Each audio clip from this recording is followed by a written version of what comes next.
And over the weekend, two Ghanaian pugilists were in the ring in faraway Birmingham.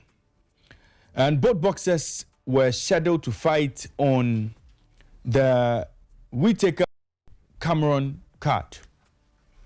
So both boxers were supposed to fly high the flag of Ghana in their respective contests. The first boxer was Ebenezer Tete, a heavyweight boxer, who was supposed to fight, or in fact, who fought Fraser Clark. Now, in that bout, the Ghanaian boxer, Ebenezer Tete, was knocked out in the first round. He was receiving lots of punishment from Fraser Clark, and the referee had to step in to save him. Despite the boxer being saved by the referee, he got upset. Ebenezer Tete attacked the referee to the extent that he had to be spoken to by the security guards to calm down. This was the level of embarrassment Ebenezer Tete received in the ring, and post-match, the level of embarrassment he brought onto the nation. Ebenezer Tete has clearly put himself in that category where you can call him an international Atiagbeshi boxer, because he has never really proved his worth in every single top bout he's been put in. In 2019, he fought current IBF champion Daniel Dubois. He was knocked out in the first round of that bout. Then, in 2024, he fought in Gibraltar against Dillian White. Again, he was knocked out in the 7th round. But if you look at his boxing record, almost every single boxer he has fought to get to a fight record of 23, all those boxers have had strange records. Some have lost 15 bouts, some have lost 8 bouts. Clearly, he padded his fight record to get to this point, thanks to Atiagbeshi. So if you look at Ebenezer Tete, who was speaking to an interpreter, clearly everybody knew he was there not to fly high the flag of Ghana. He was there simply for whatever he was going to get. Round 1 knockout against Fraser Clark.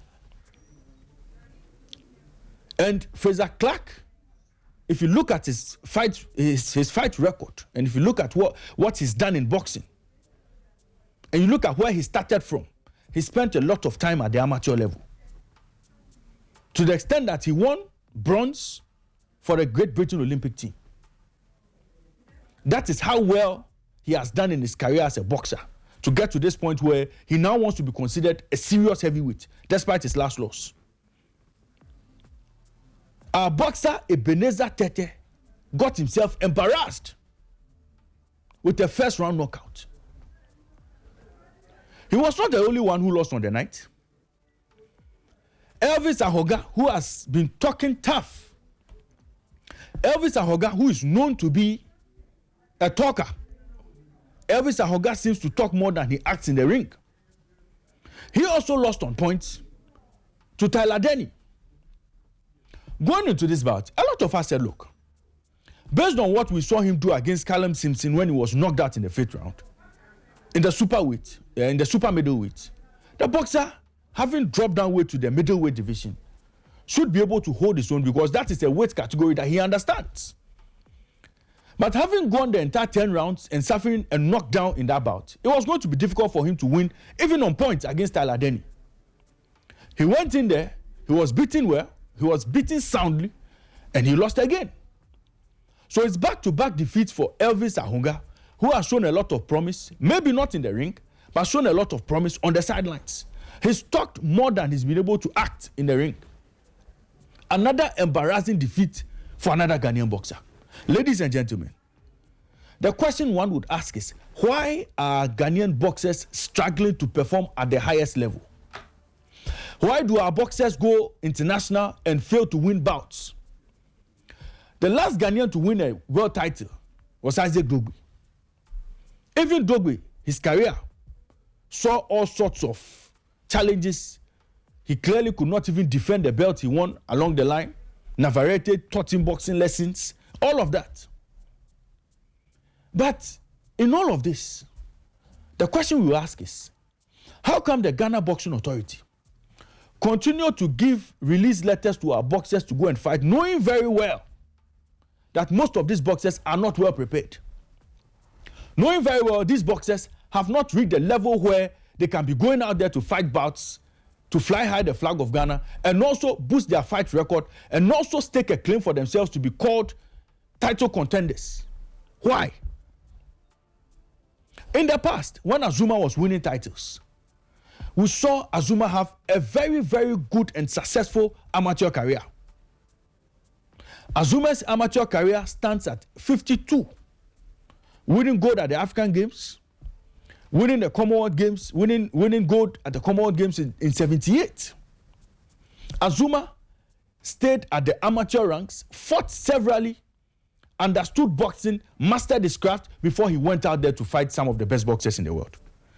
You can say same for Ike Bazooka Quartey, who represented Ghana at the Seoul Olympics and was eliminated in the quarterfinals. Won silver in the lightweight division at the Summer Olympics in 1980. All of these boxers have had successful amateur careers. Ike Bazooka Quartey's amateur career stands at 54. 54 fights, he's won 50 and lost 4 in the amateur division. So most of these boxers learned their craft before progressing professional. What do we see today? Our boxers, after a couple of Achiak-Beshi bouts, all of a sudden become ready to go international, become ready to go pro. In fact, the Achiak-Beshi bouts are even happening when they turn professional, just to pad their fight records for people to think that, yes, they are credible boxers, only for them to get exposed when they go international. Today, you can talk about every successful boxer in the world, and most of them will point their brilliance at pro level to what they did at amateur ranks. Anthony Joshua is one of them. You can look at his amateur career and look at what he did when he turned pro. Alexander Usyk, the man who holds all the most of the world title belts in the heavyweight division, he fought 350 fights at amateur level, winning 335, losing just 15. Today, we can all testify that he's one of the best pound-for-pound boxers in the world. Canelo Alvarez started as a wonderful amateur boxer, 44 fights to 2. Dimitri Bivol fought over almost 300 fights. 268 fights he won and lost just 15. Better BF, Atu Better BF, almost 300 fights at amateur level. 295 wins, 5 defeats. You can talk about Terence Crawford, who also fought 70 fights, won 58, lost 12. Oscar De La Hoya, legendary, won gold at the 1992 Olympics in Barcelona. Fought 21 times at amateur, lost none. This is what makes professional boxers understand the ring well. This is what makes professional boxers understand the challenges of being in the ring and mastering the craft of boxing. What is happening to our boxers? How much amateur experience do they have before going professional? Who are the coaches training our boxers? Who are the coaches impacting knowledge into our boxers? I think that it's high time we started paying attention to the kind of boxing icons we send outside. It's time we start paying attention to the kind of boxers we export to go and fight. And it's time we go back to the basics and try to get our boxers a lot more experience at amateur level before they turn pro. If not, we'll continue suffering the embarrassing defeats we are experiencing now. The defeats will continue and we may not have a solution. And it will take a very, very long time before Ghana produce another world champion. If the GB are listening, they should take a cue from what is happening. If the Ghana Boxing Federation, if they are listening, it behoves on them to make sure they have proper and qualified amateur boxers for proper progression. Give them a lot of bouts to understand boxing. Give them the best of training to understand boxing well, to progress to the next level. Until then, we'll continue crying foul and we'll continue crying and weeping for our boxers and saying our boxers are embarrassing us after almost every bout because our boxers are not there yet. Our boxers are half cooked. Our boxers are half baked. They are not ready for the big stage. And so we'll continue suffering the way we are suffering. This is the message I have for our boxers. This is the message I have for the Ghana Boxing Authority. This is the message I have for the Ghana Boxing Federation this morning. It's time for them to wake up and develop boxing so that boxing can produce the talents that we've always longed for. Ghana needs a world champion. And the way we are going about things, it will take quite a long time before we see another boxing world champion.